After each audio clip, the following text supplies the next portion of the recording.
So ito guys, para sa ano natin.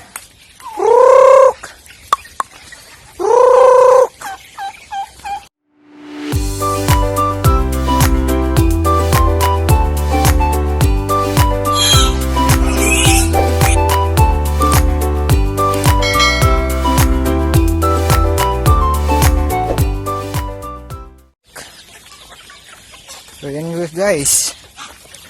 So, sapal po. You know? So ang dami pong mga niyog dito. So yun po. So pwede nating pangangailan para sa mga ano natin, sa mga alaga natin. So tingnan nyo guys, karami.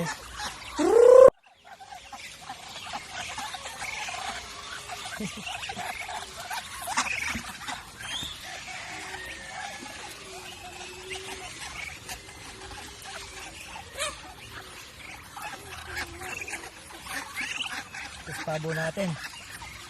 Ano?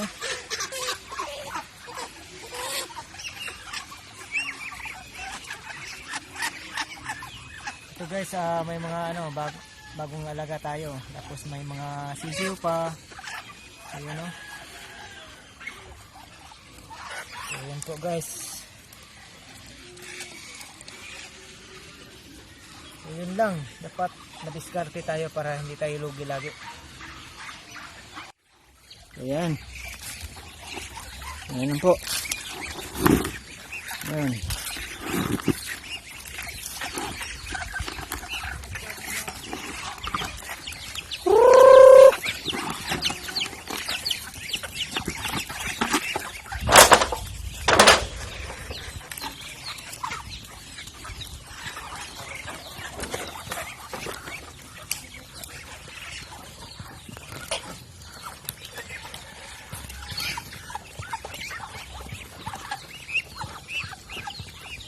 Ayan guys.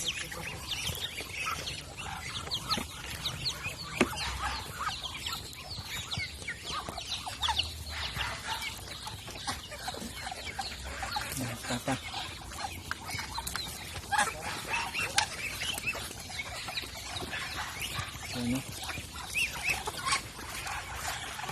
So dito sa amin halo-halo yung mga ano.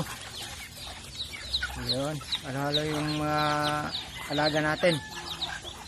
May pabo tayo, manok, itik, manok.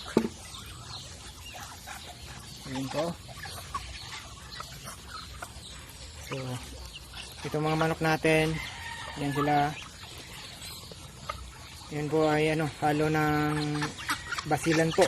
Tapos nahaluan ng ano, hybrid.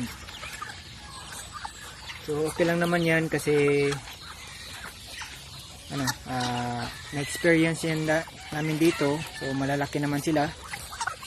So ayan, pwedeng pambinta yan. Ang bigat po ng ano, ng timbang yan.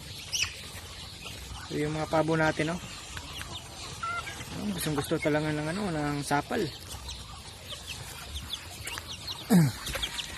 Yung ginto. So tinudkod namin yan para dito sa mga alaga natin. Yan po sila. So yan po, sa gustong bumili dyan ng ano natin, alaga natin dito. So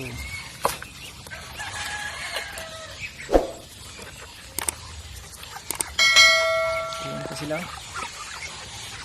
So malapit yung ano natin, fish pan po. Yan po. So mamaya so magbigay tayo ng pagkain. So dito guys, ang ganda ng panahon natin. So kanina umurong yung ano, yung hangin, so walang ulan.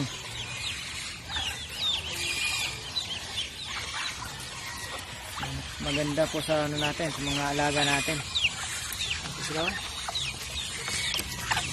Sarap kumain ng ano.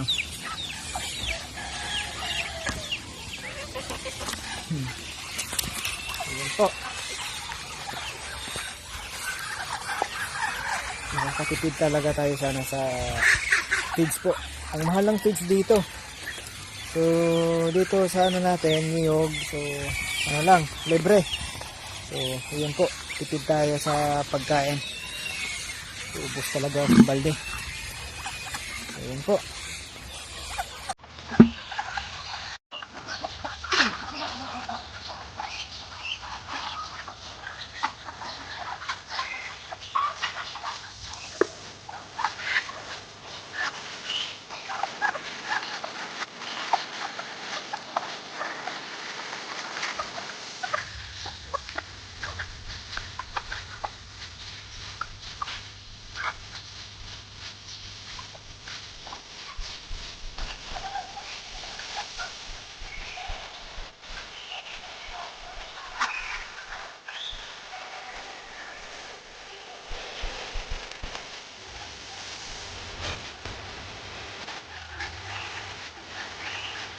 Pagod natin.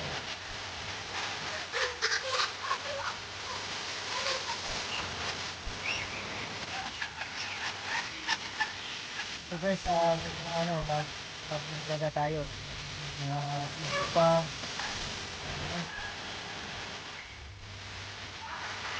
guys,